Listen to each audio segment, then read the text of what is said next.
Quero primeiro agradecer muito a oportunidade de estar aqui, rever amigos de muitos anos, fazer novos amigos, reencontrar companheiros de muitas caminhadas ao longo desses quase 30 anos de trabalho, já no terceiro setor especificamente, mas também na academia. Cumprimentar o meu amigo Ricardo Arduin, que me convidou para esse momento. Já são algumas décadas trabalhando no planejamento e gestão de áreas protegidas, e essa foi a proposta esse é o tema que eu proponho trazer para vocês, né? Relacionando um pouco a função das áreas protegidas com o papel importante que elas têm na mitigação das mudanças climáticas.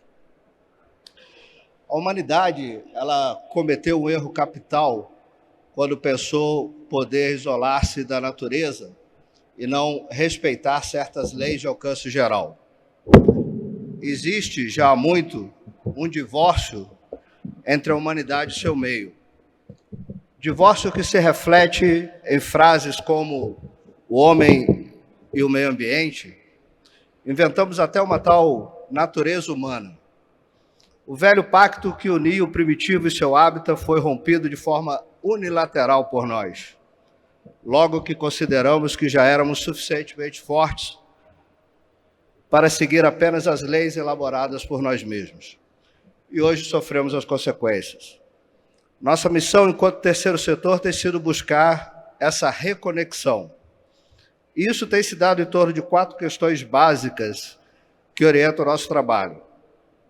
O entendimento real do que significa biodiversidade, por que a afetamos o tempo inteiro, por que é importante conservá-la e como fazemos isso. Sobretudo nessa 4ª questão, tem nos interessado e sido nossa prioridade. E a sociedade humana ainda não inventou uma forma mais eficiente de proteger a natureza do que criar áreas protegidas. Segundo a Comissão Mundial de Áreas Protegidas, existem hoje 284.241 dessas áreas em 245 países e territórios.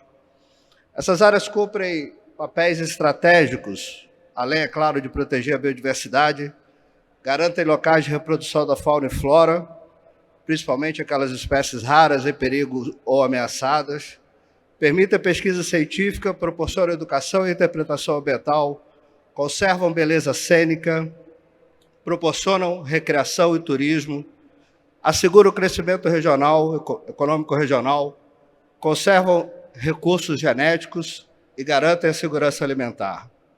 Conservam recursos hídricos, manejam recursos florestais, protegem sítios históricos, arqueológicos ou culturais, asseguram a qualidade ambiental, sobretudo de centros urbanos, previnem contra enchentes, deslizamentos de encostas e assoreamentos de rios e represas, garantem o uso racional dos recursos naturais, asseguram as atividades extrativistas e preservam populações tradicionais.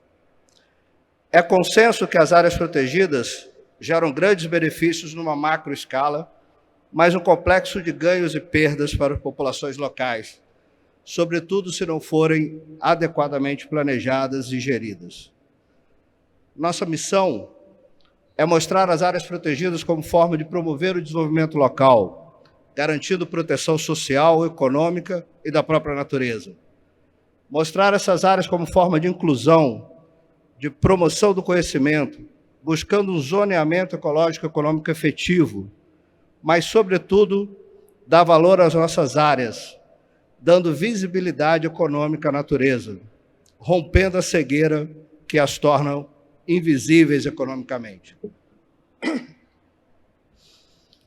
E quando se fala em mudanças climáticas, além de outros grandes impulsionadores da perda de biodiversidade, nossas áreas protegidas, seja individualmente ou coletivamente, enfrentam desafios diretos e indiretos.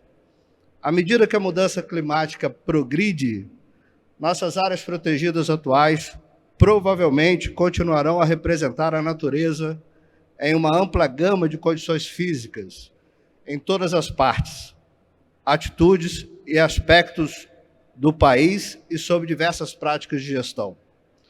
No entanto, elas podem deixar de suportar a mesma qualidade de recursos para as quais foram originalmente criadas.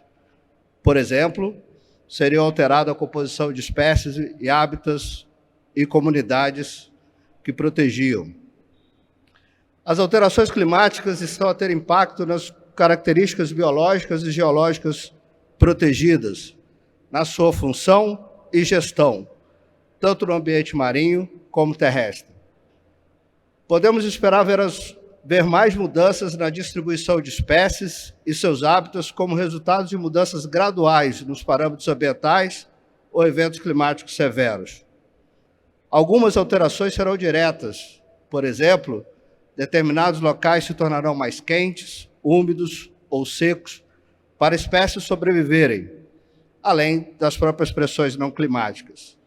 Outros serão impactos indiretos, por exemplo, através dos impactos de outras espécies, por meio de mudanças das vantagens competitivas, favorecendo espécies invasoras não nativas e patógenos que nos transmitem uma série de doenças, nos causam uma série de doenças.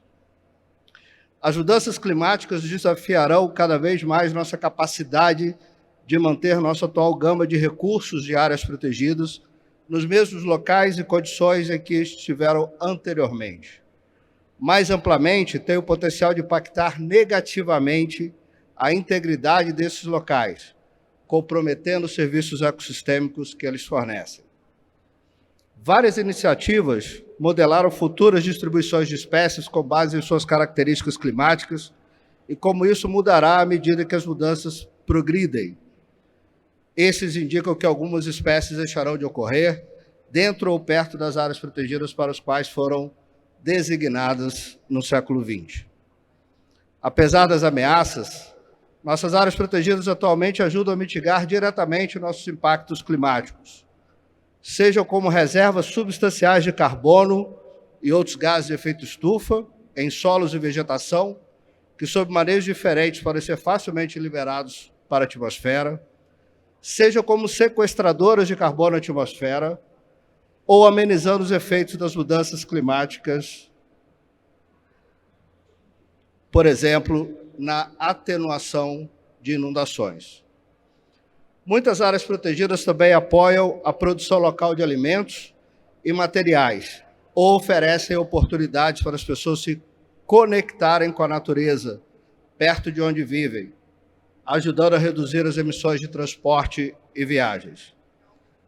Apesar de muitas dessas áreas, pelo menos terrestres, serem pequenas em tamanho, coletivamente elas representam uma proporção significativa de nossa área terrestre e marítima e, portanto, uma contribuição potencialmente significativa para combater as mudanças climáticas.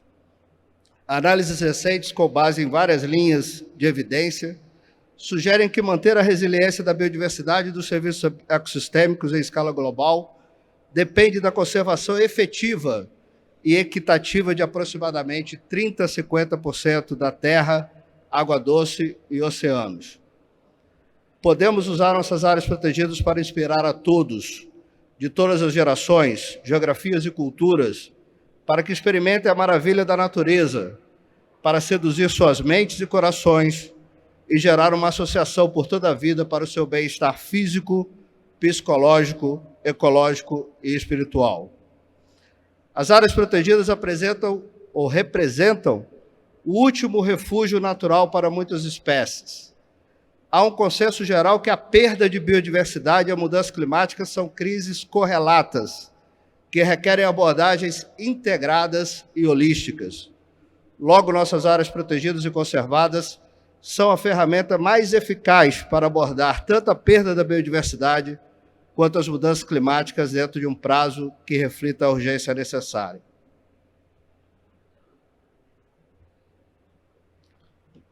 O mapa que eu mostro agora mostra a área de sobreposição entre áreas de alta biodiversidade local, alta riqueza de espécies, raridade de tamanho, alta integridade local e alta condição média de hábitat com riqueza de carbono.